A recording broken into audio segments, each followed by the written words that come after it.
जय हिंद। मैं नंदन झा हिंदी की कक्षा में आपका स्वागत करता हूँ। आज हम द्वारका प्रसाद माहेश्वरी द्वारा रचित इतने ऊंचे उठो पाठ का अध्ययन करेंगे और कविता को समझने का प्रयास करेंगे। इस कविता में कवि ने मनुष्य को समाज में व्याप्त सारे भेदभाव, जाति, धर्म, रंग, द्वेष और ईर्ष्या आदि से ऊपर उठकर सच्चे इंसान बनने की प्रेरणा दी है। कवि समाज में व्याप्त पुरानी परंपराओं को छोड़कर नवीनता का संचार करना चाहते हैं। वह एक नई शुरुआत करके नए समाज का निर्माण करना चाहते हैं और कहते हैं कि हमें अतीत से उतना ही ग्रहण करना चाहिए जिससे समाज की भलाई हो।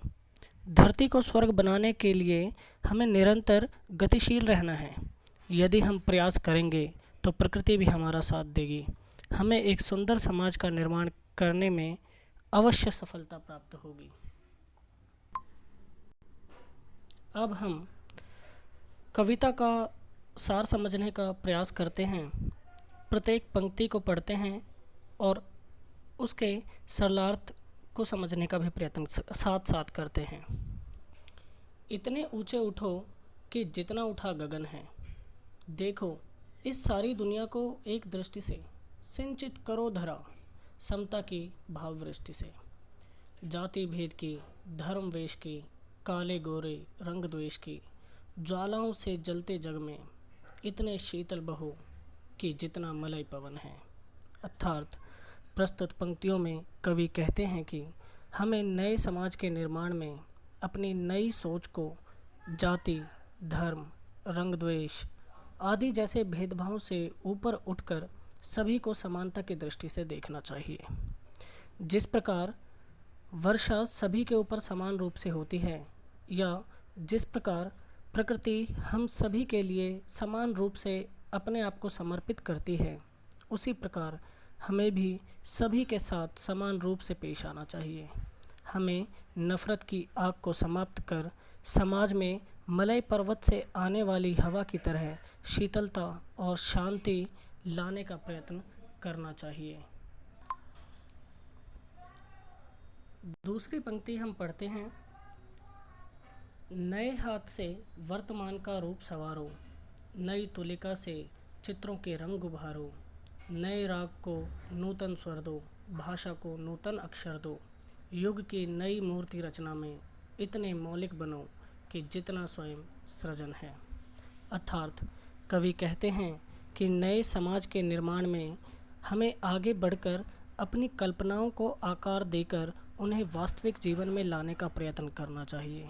जिस प्रकार कोई कलाकार अपनी कूंची से अपने चित्रों में रंग भरता है और जिस प्रकार संगीतकार अपने नए राग में स्वरों को पिरोता है, उसी प्रकार हमें भी अपने समाज को नया रूप देने के लिए सृजनात्मक बनना होगा और सृजन को हमें अपने अंदर मौलिक रूप से ग्रहण करना होगा।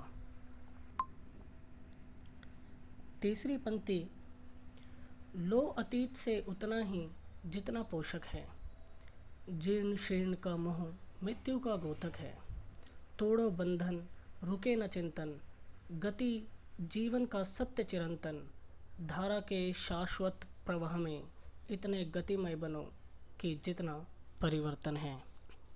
कवि कहते हैं कि हमें अपने अतीत में हुई बुराई या बुरी घटनाओं को छोड़कर केवल अच्छी बातों को ही ग्रहण करना चाहिए, क्योंकि ये अच्छी यादें या घटनाएं ही हमारे भविष्य के निर्माण में हमारे काम आएंगी, जबकि बुरी घटनाएं हमें सदैव पीछे की ओर खींचेंगी।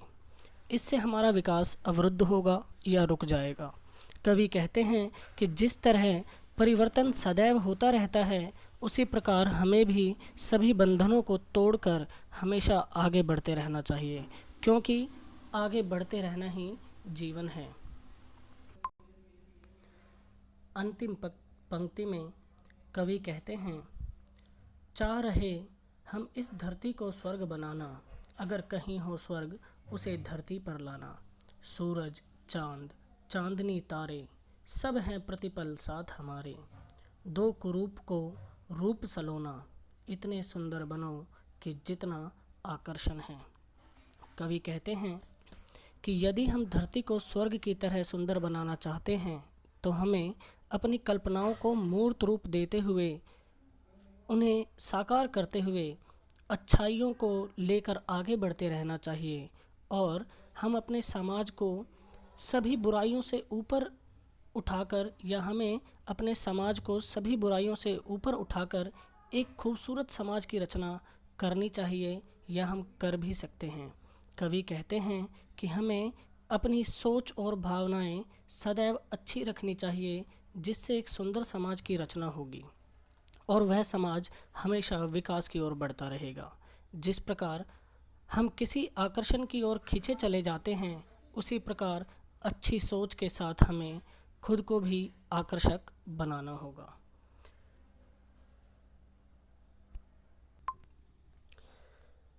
पाठ समाप्त हुआ।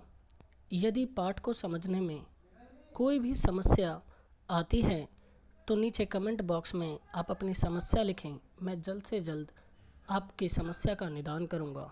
कक्षा से जुड़ने के लिए धन्यवाद। आपका दिन मंगलमय हो।